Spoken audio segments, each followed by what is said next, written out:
Hello, in this video I will be articulating the blendable sounds of all consonants and vowels in the American English language. I will be using the chart found in Louisa Cook Mote's book, Speech to Print, and the chart can be found on page 34. The chart is divided into two categories, one being the place of articulation, and then two is the manner of articulation. And the place of articulation refers to where the sound is being made in reference to the mouth, such as the lips, teeth, or position of the tongue. And when I begin to articulate these sounds, I'll specify the place of articulation. The second category is the manner of articulation, and this refers to how the sound is made by the production of airflow through the mouth, and also whether they are voiced or unvoiced. Voiced meaning that the speech sound is articulated with the vibration of the vocal cords, and unvoiced meaning that there is no vibration of the vocal cords when the sound is being articulated. And I found that to be very helpful for me because I would actually place my fingertips where my vocal cords are, and when I am producing, for instance, a voice sound, such as the voice sound b, b. And if you place your fingertips right here and you say the sound b, b, you can feel your vocal cords vibrating. And as opposed to the voiceless sound, p, p, p, p, you can't feel vibration in your vocal cords. And I thought that was a neat tip, especially for kids who are having difficulty with phonemic and phonological awareness.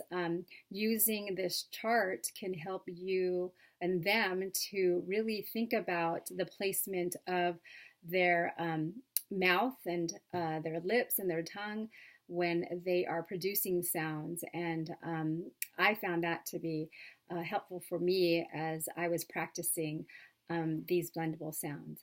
So the first thing I'm going to do is I'm going to be articulating the consonant sounds. And as I said, one of the categories is the manner of articulation. And there are subcategories within this, within the manner of articulation. And as I go through this chart, I will be giving a brief description of the subcategories of the manner of articulation, and also I'll again be specifying the place of articulation. So let's begin. So a stop sound is consonant speech sounds that are articulated with a stop of the airstream. So we will begin with the place of articulation being at the lips, and we will start with the voiceless stop sound p, p, p, as in the beginning of pan and the end of mop. The voiced b sound as in the beginning of bat and the end of mob. Let's move on to the stop sounds. The place of articulation, tongue behind the teeth. We'll start with the voiceless t sound as in the beginning of top and the end of sat. The voiced d sound as in the beginning of dog and the end of mad. We'll move on to the back of the mouth with the voiceless sound k as in the beginning of kit and the ending sound of make. The voiced sound g as in the beginning of got and the end of bag. Next, we move on to the manner of articulation, which is the nasal category, and the nasal sounds are spoken with the airstream directed through the nasal cavity, and there are no voiced or voiceless sounds or category within this subcategory. So we'll start with the lips, the sound such as the beginning of mat and the end of ram. We'll move on to the tongue behind the teeth, the sound n, as in the beginning of net and the end of pen. The next nasal sound is at the back of the mouth, the ng sound, as in the ending sound of sing. Next, we're moving on to the fricatives, and the fricatives are, well, let me get my notes.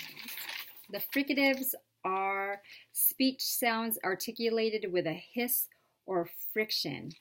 So we'll start with the place of articulation at the lips and teeth, the voiceless fricative f, as in the beginning of fan and the end of staff, the voice sound v, as in the beginning of vote and the ending sound of move. Next, we move on to the tongue between the teeth, the fricative voiceless sound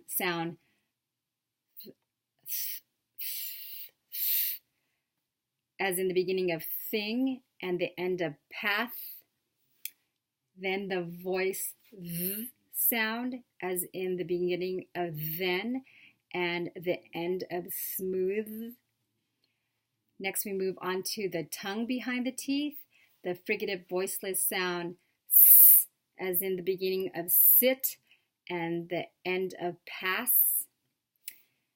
Next, the fricative voice sound z, as in the beginning of zoo and the end of fuzz. We move on to the roof of the mouth with the fricative voiceless sound sh, as in the beginning of shop and the end of push. Next, we move on to the fricative voice sound, which is the sound zh, as in the middle sound of vision and the end of rouge. Next, we move on to the affricates. And affricates are the speech sounds articulated as a stop before a fricative. And we'll start with and there's only two, and we'll start with the affricate voiceless ch sound, as in the beginning sound of chin and the end of etch. Now we go on to the affricate voiced sound j, as in the beginning of gin and the end sound of edge. Next, we go on to glides, and glides are a consonant phoneme that glides immediately into a vowel. And we'll start with the voiceless glide. That is the place of articulation there is at the roof of the mouth, and the sound, the voice sound actually is y, y, as in yell. And then we move on to the back of the mouth, which is the glide voiceless sound wh, wh, as in the beginning of whip, whip, wh, wh. And then the voiced sound, the voice glide sound at the back of the mouth is wh, wh, as in the beginning of wet. And lastly, we actually have the throat sound, the glide voiceless sound, which the place of articulation is at the throat, and that is a voiceless h sound, as in the beginning of horse. Now we move on to liquids, and liquids are a speech sound in which air is obstructed but not enough to cause friction. And so the place of articulation is where the tongue is behind the teeth, and there's the l sound, as in the beginning of little and the end of bell. And then we have the voiceless sound as in the beginning of red and the end of purr. Okay, so now we are going to move on to the vowels. And the vowel sounds are going to be divided in the same manner. And I will be articulating them I'll be using the chart on page 96 in the same book. And here, the placement of the vowels are from the front to, which goes down to the low open position, and then to the back rounded position. So I'll start from here and then move on up to the back rounded vowel sounds. Okay, so, all right, so if we start here on this chart, we start here, the vowel sounds are made with sort of like with a smiley face. That's why they're referred as the front smiley. So when, and then I'll start there and then end at the O. No,